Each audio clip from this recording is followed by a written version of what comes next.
Tumayo po ang lahat para sa Reyna Shelley.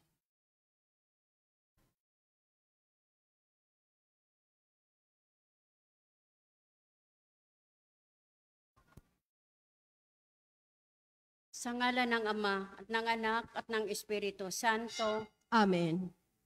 Reyna ng langit, magalak ka. Alleluia.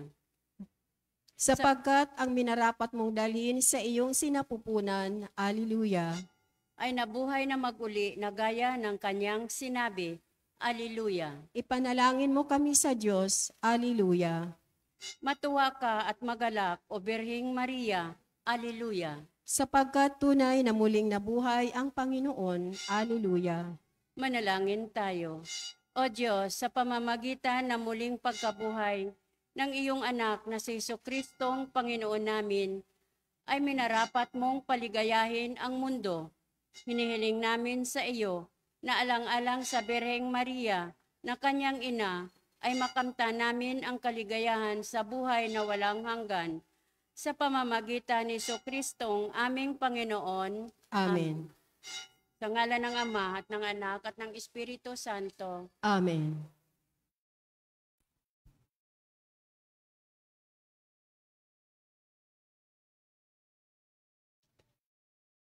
At ang mamumuno po sa ating banal na pagdiriwang ngayon ay ang ating pong Kora Paroko, Reverend Father Douglas D. Badong.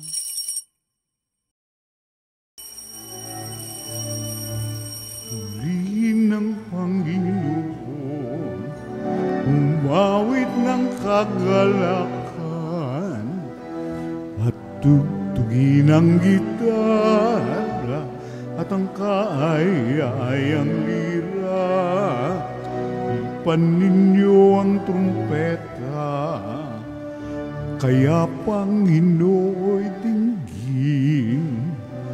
Ang landas niya'y tahakin, habang buhay ay purihin, kagandahang loob niya sa atin. Purihin ang Panginoon, umawit ng kagalakan, at tugtugin ang gitara at ang kaaya-ayang lira. Ipan ninyo ang trumpeta, ipan ng trumpeta.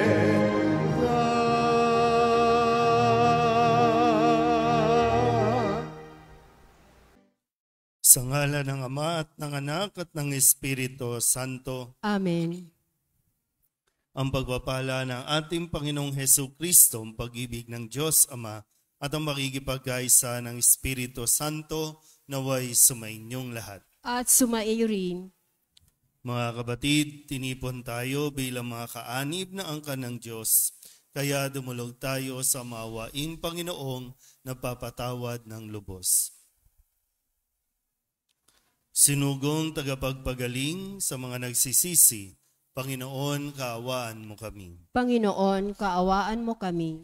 Dumating na tagapag-anyayang mga makasalanay magsisi, Kristo, kaawaan mo kami. Kristo, kaawaan mo kami. Nakaluklok ka sa kanan ng Diyos Ama para ipamagitan kami. Panginoon, kaawaan mo kami. Panginoon, kaawaan mo kami. Kaawaan tayo na makapangyarihang Diyos, patawarin tayo sa ating mga kasalanan at patnubayan tayo sa buhay na walang hanggan. Amen. Manalangin tayo. Ama naming makapangyarihan, pakundangan sa pagpapakumbaba ng anak mong masunurin, ibinangon mo sa pagkadapa ang sangkatauhang masuwayin. Ipagkaloob mong sa amin ang banal na kagalakan upang kaming sinagip mo sa kaalipinan ay magkamit ng iyong ligayang walang katapusan sa pamamagitan ni Jesucristo, kasama ng Espiritu Santo, magpasawalang hanggan. Amen. Maupo po ang lahat.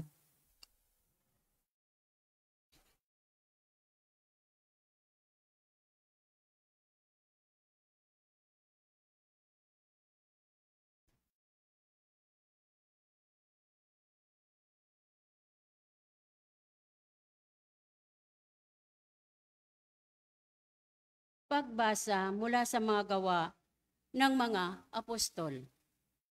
Noong mga araw na iyon, naging matiwasay ang simbahan sa buong Hudiya, Galilea at Samaria.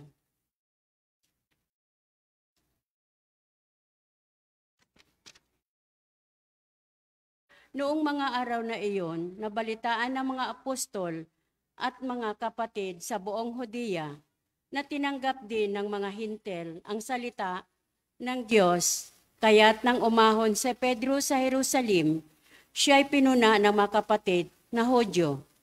Nakituloy ka sa mga Hintil at nakisalo sa kanila. Sabi nila, kaya't isinaysay sa kanila ni Pedro ang buong pangyayari buhat sa pasimula. Nasa lungsod ako ng Joppe, nananalangin nang magkaroon ako ng pangitain. Mula sa langit ay inuhugos sa kinaroroonan ko ang isang tila malaking kumot na nakabitin sa 4 na panulukan. Pinagmasdan ko itong mabuti at nakita ko noon ang lahat ng uri ng hayop. Lumalakad at gumagapang sa lupa, pati mailap at mga lumilipad sa himpapawid. At narinig ko ang isang tinig na nagsabi, "Tumindig ka, Pedro. Magpatay ka at kumain." Subalit sinabi ko, Hindi ko po magagawa iyon, Panginoon. Hindi ako kumakain ng anumang bagay na itinuturing na marumi o di karapat-dapat. Muli kong narinig ang tinig mula sa langit. Huwag mong ituring na marumi ang mga nilinis ng Diyos. 3 ulit na nangyari ito, at pagkatapos ay binatak na pataas sa langit ang bagay na iyon. Nang sandali ring iyon, dumating sa bahay na tinutuluyan ko ang 3 lalaking sinugo sa aking buhat sa Cesarea. Sinabi sa akin ng Espiritu na huwag akong mag-atubiling sumama sa kanila. Sumama rin sa akin ang aming kapatid na ito at pumasok kami sa bahay ni Cornelio. Isinalaysay niya sa amin na nakakita siya ng isang anghel na nakatayo sa loob ng kanyang bahay. At sinabi sa kanya, "Magpasugo ka pa sa Joppe at ipasundo mo si Simon na tinatawag ding Pedro.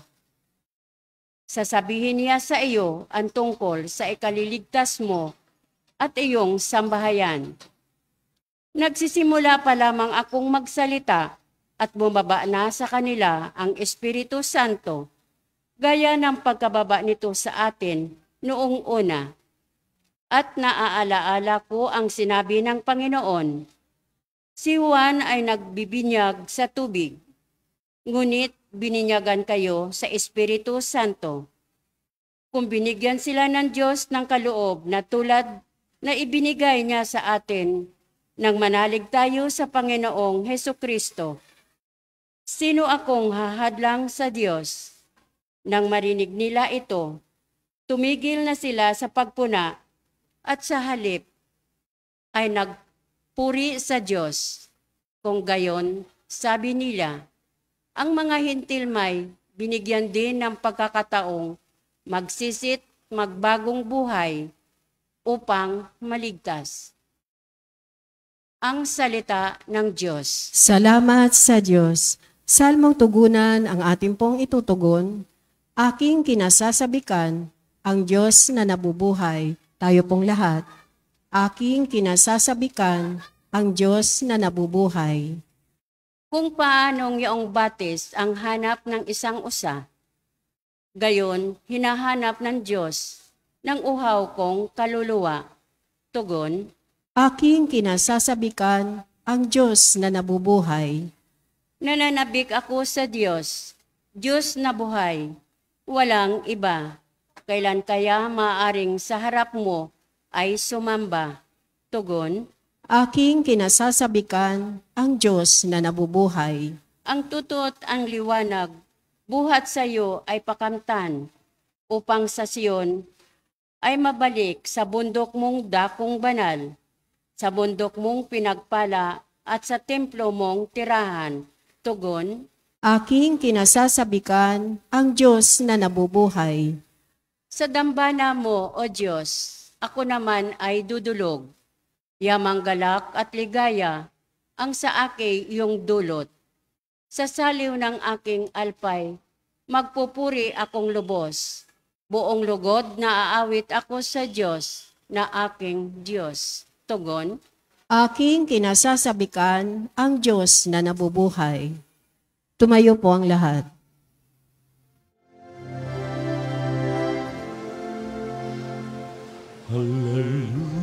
Hallelujah, hallelujah, hallelujah, hallelujah. Purihin ang Diyos, hallelujah.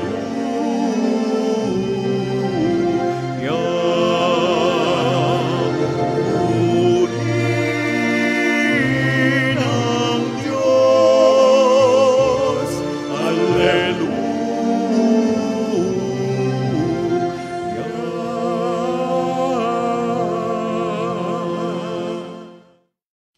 Sumainyo ang Panginoon. At sumaiyo rin. Ang mabuting balita ng Panginoon ayon kay San Juan. Papuri sa iyo, Panginoon.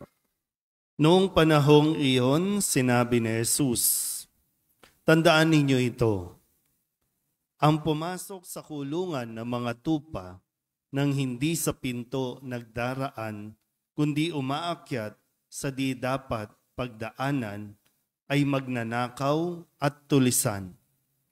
Ngunit ang nagdaraan sa pintuan ay siyang pastol ng mga tupa.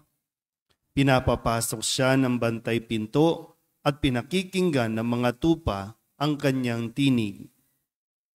Tinatawag niya ang kanyang mga tupa sa kani-kanilang pangalan at inilalabas sa kulungan. Kapag nailabas na, siya'y nangunguna sa kanila at sumusunod naman ang mga tupa sapagkat nakikilala nila ang kanyang tinig. Hindi sila sumusunod sa iba, bagkus pa'y patakbong lumalayo sapagkat hindi nila nakikilala ang kanyang tinig. Sinabi ni Jesus ang talinghagang ito, ngunit hindi nila nauunawaan ang ibig niyang sabihin. Kaya't muling sinabi ni Jesus, tandaan ninyo, ako ang pintuang dinaraanan ng mga tupa. Ang mga nauna sa akin ay mga magnanakaw at mga tulisan. Ngunit hindi sila pinakinggan ng mga tupa. Ako ang pintuan. Ang sinumang pumapasok sa pamamagitan ko'y maliligtas. Papasok siya at lalabas at makatatagpo ng pastulan. Kaya lamang pupunta rito ang magnanakaw ay upang magnakaw, pumatay at magwasak. Naparito ako upang ang mga tupay magkaroon ng buhay, isang buhay na ganap at kasiyasiya. Ang mabuting balita ng Panginoon. Pinupuri ka namin, Panginoong Hesukristo. Maupo po ang lahat. Isang magandang gabi po sa inyong lahat. Ngayon po ay Lunes sa ika-4 na linggo ng Pasko ng Pagkabuhay.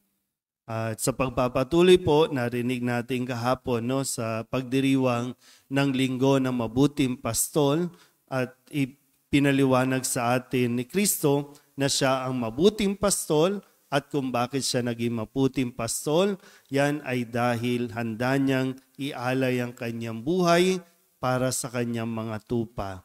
At ngayon, sa pagpapatuloy ng ating Ebanghelyo ni San Juan ay ipinaalala ulit sa atin na yung kahalagahan ng pakikinig.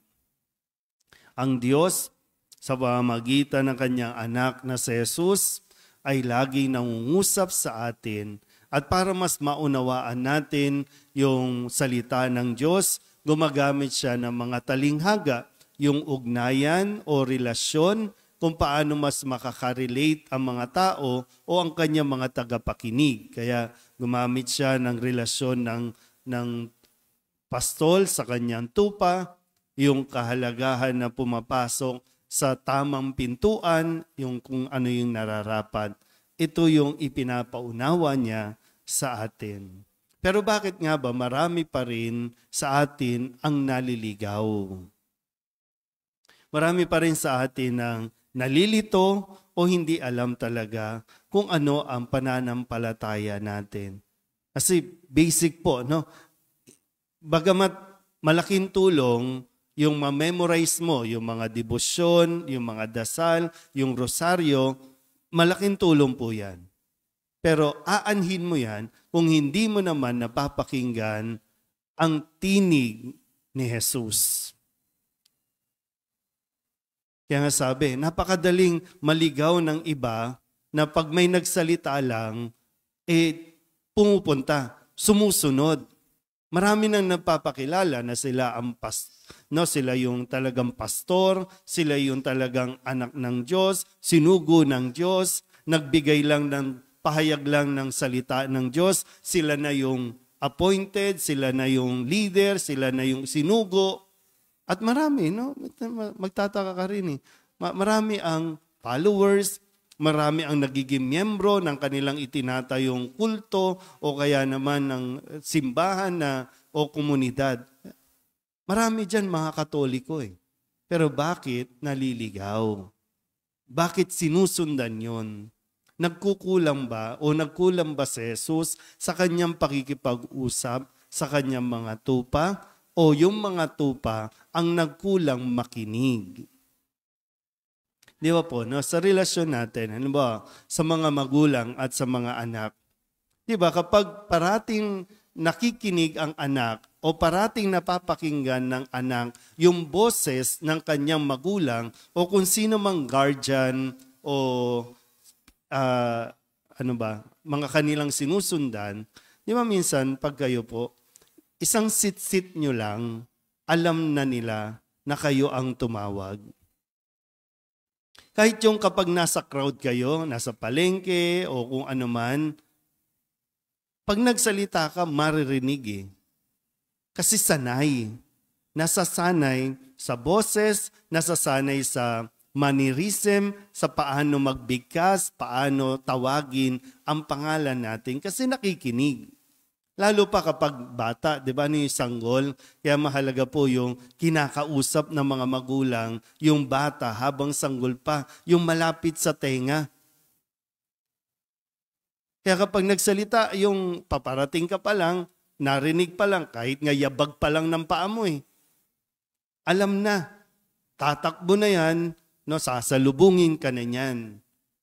Kilala. So, ibig sabihin, mahalaga po na talagang nakikinig tayo. Binigyan tayo ng lahat ng senses ng Diyos para makilala natin ang Diyos. Magkulang man, hindi ka man makarinig, nakakakita ang mata mo. Hindi ka man nakakakita, maririnig mo ang boses ng Diyos. Kung magiging attentive lang talaga tayo, hindi tayo maniligaw. Ulitin ko po, no? Hindi nagkukulang ng pakikipag-usap sa atin ng Diyos para masanay tayo sa kanyang mga salita. Sikapin natin na hindi tayo magkulang ng pakikinig sa Kanya. Hindi lang basta makikinig, ikaw mismo titingin ka. Gamitin mo ang mata mo, gamitin mo ang tenga mo para makilala mo, para madinig mo ang salita ng Diyos. Nang sa ganon, ito din yung lalabas sa iyong bibig. Kaya nga ito yung ginawa ng mga apostol, no? Na naririnig natin sa unang pagbasa, nagsimula pa nung nakalipas na linggo, lahat ng gawa ng mga apostol, kanilang isinasalaysay, ikinikwento kung ano ang nakita nila, ano ang narinig nila kay Kristo mismo, ano ang ginawa sa kanila ni Kristo. Ito yung bukang bibig nila, saan man sila magtungo. Hindi yung kanilang sarili ang kanilang naibibida, kundi kung ano ang ginawa, sinabi, nakita nila kay Kristo at ito yung ikinikwento. So, nawa, sa pang-araw-araw natin buhay, dito rin naman natin makikita yun. Lumalabas ba sa bibig natin yung naranasan mo kay Kristo, yung narinig mo kay Kristo, yung nakita mo kay Kristo? Amen?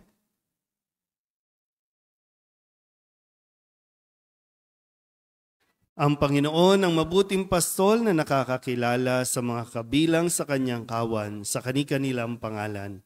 Ialay natin ang ating mga panalangin sa Diyos na taglay ang pagtitiwala sa kanyang pag-ibig sa atin. Ang ating pong itutugon, Panginoon, dinggin mo ang aming panalangin. Panginoon, dinggin mo ang aming panalangin.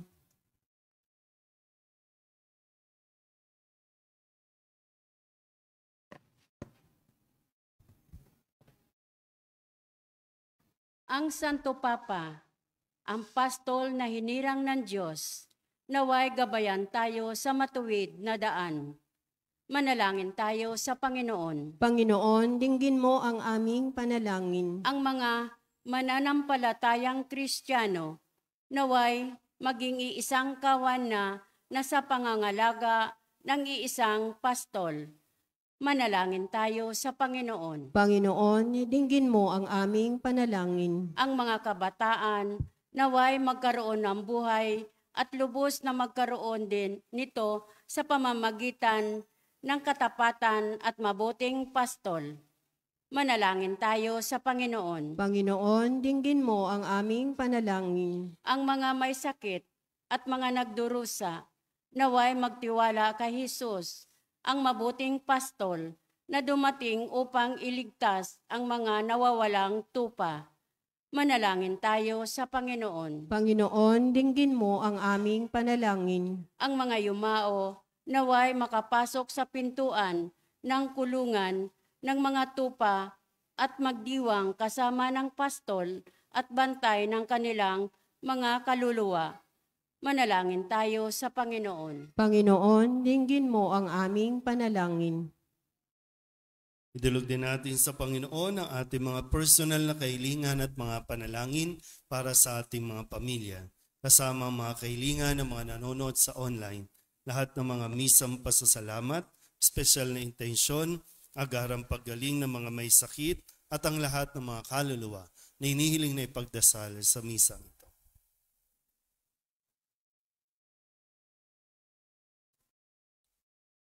Ang lahat ng ito hinihiling namin sa ngalan ni Kristo, aming Panginoon. Amen. Maupo po ang lahat.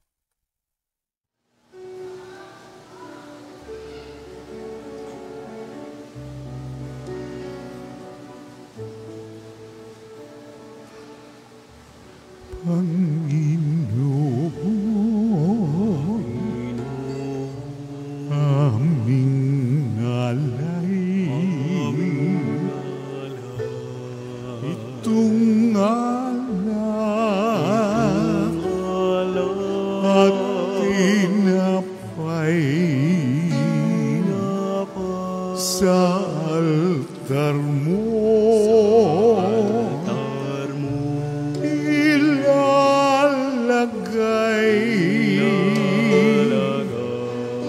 Tanggapin sa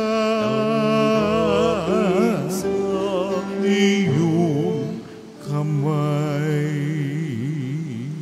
Manalangin kayo mga kapatid upang paghahain natin ay kalugdan ng Diyos samang makapangyarihan. Tanggapin nawa ng Panginoon itong paghahain sa iyong mga kamay sa kapurihan niya at karangalan sa ating kapakinabangan at sa buong sambayanan niyang banal. Ama naming lumikha, tanggapin mo ang mga alay ng iyong sambayanang natutuwa Ang pagkabuhay ng iyong anak na niloob mo ang aming ikatuwa ngayon ay papagbungahin mo ng galak na mananatili sa amin habang panahon. Sa pamamagitan niya kasama ng Espiritu Santo magpasawalang hanggan. Amen. Sumainyo ang Panginoon. At sumaiyo rin. Itaas sa Diyos ang inyong puso at diwa. Itinaas na namin sa Panginoon. Pasalamatan natin ang Panginoong ating Diyos. Marapat na siya ay pasalamatan. Ama naming makapangyarihan, tunay ngang marapat na ikaw ay aming pasalamatan.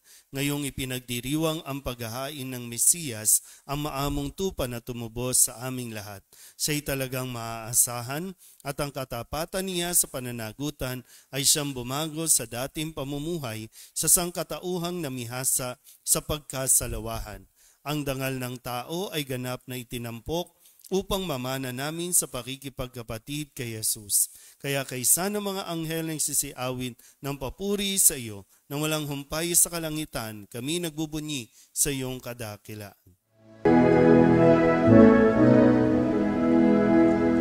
Santo, Santo, Santo, Panginoong Diyos ang makapangyarihan, napupuno ang langit at lupa ng kalwalhatian mo.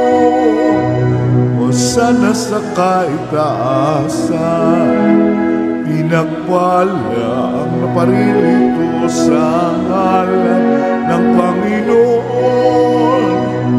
Hosana sa kaitaasan. Ama naming banal, ikaw ang bukal ng tanang kabanalan. Kaya't sa pamamagitan ng iyong Espiritu, gawin mong banal ang kaloob na ito upang para sa aming maging katawan at dugo ng aming Panginoong Hesu Kristo.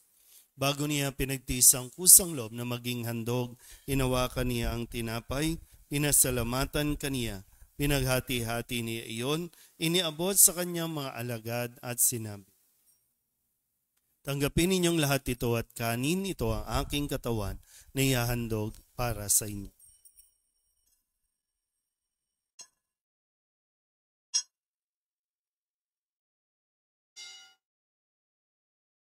Kaya hindi naman nang matapos ang hapunan, hinawakan niya ang kalis, muli kaniyang pinasalamatan. Iniabot niya ang kalis sa kanyang mga alagad at sinabi, tanggapin ninyong lahat ito at inumin.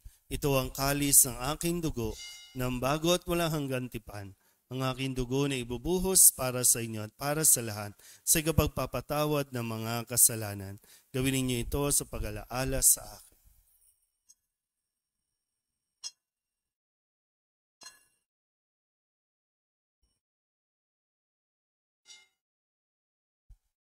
Ipagbunyin natin ang misteryo ng pananampalataya. Si Kristo'y namatay, si Kristo'y nabuhay, si Kristo'y babalik sa wakas ng panahon. Ama, ginagawa namin ngayon ang pag-alaala sa pagkamatay at muling pagkabuhay ng iyong anak. Kaya tiniaalay namin sa iyo ang tinapay na nagbibigay buhay at ang kalis na nagkakaloob ng kaligtasan. Kami napapasalamat dahil kami iyong minarapat na tumayo sa harap mo para maglingkod sa iyo. Isinasamo namin kami magsasalo-salo sa katawan at dugo ni Kristo ay mabuklod sa pagkakaisa sa pamamagitan ng Espiritu Santo.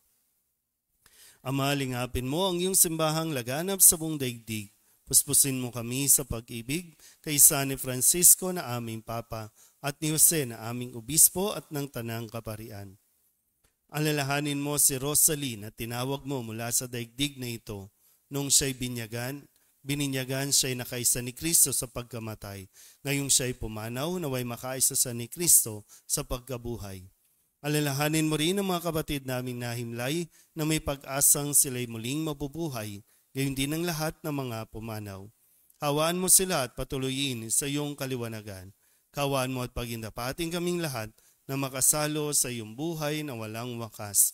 Kaysa ng mahal na Birhen Maria na ina ng Diyos, ng kabiyak ng puso niyang si San Jose.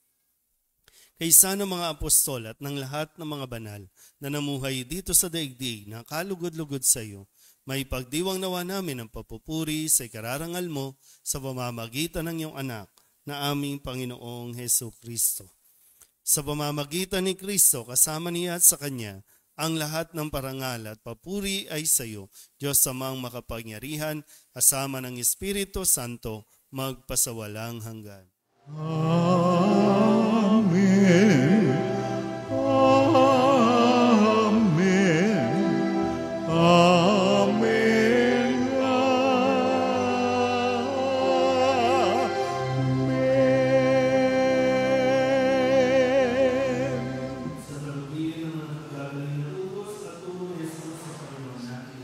Pahayag natin ang lakas loob. Ama namin, sumasalangit ka, sambahin ang ngalan mo, mapasa amin ang kaharian mo, sundin ang loob mo, dito sa lupa para lang sa langit. Bigyan mo kami ngayon ng aming kakanin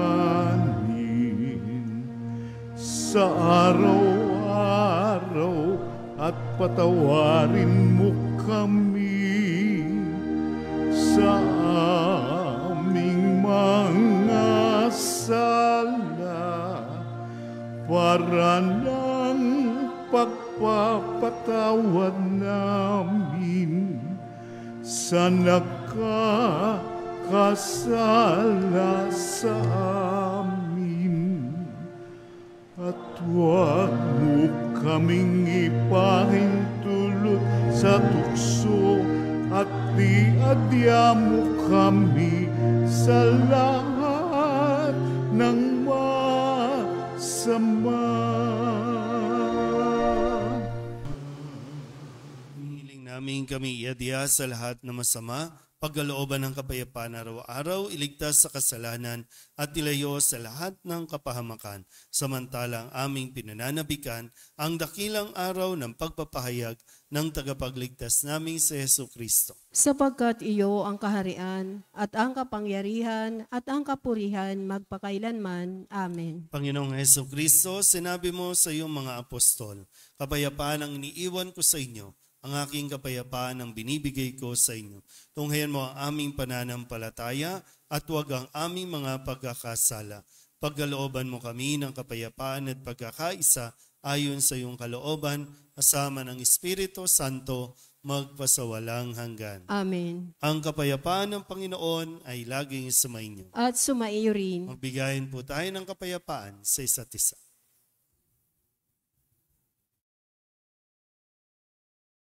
Kordero ng Diyos na nag-aalis ng mga kasalanan ng sanlibutan, maawa ka sa amin. Kordero ng Diyos na nag-aalis ng mga kasalanan ng sanlibutan, maawa ka sa amin. Kordero ng Diyos na nag-aalis ng mga kasalanan ng sanlibutan, ipagkaloob mo sa amin ang kapayapaan. Lumuhod po ang lahat. Ito ang kordero ng Diyos. Ito ang nag-aalis sa mga kasalanan ng sanlibutan. Mapalad ang mga inaanyayahan sa kanyang piging. Panginoon, hindi ako karapat-dapat na magpatuloy sa iyo, ngunit sa isang salita mo lamang ay gagaling na ako. Katawan ni Kristo. Amen.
Manalangin tayo.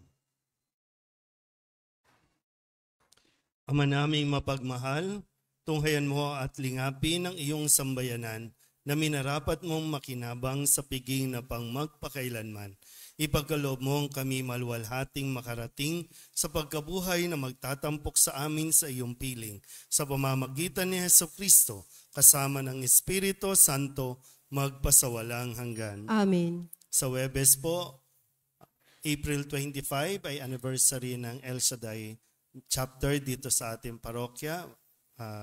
Meron pong celebration, anniversary mass sa ganap na alas 6 ng gabi. Huwebes po ito. Kayo po lahat ay inaanyayahan dumalo at makiisa sa pagdiriwang ng El Shaddai Community Chapter dito sa ating parokya. Sumainyo ang Panginoon At sumaiyo rin. at pagpalain kayo ng makapangyarihang Diyos, Ama at Anak, at Espiritu Santo. Amen. Tapos ang banal na misa, humayo tayo sa kapayapaan ni Kristo. Salamat sa Diyos. Magandang gabi po. Magandang gabi din po, Father.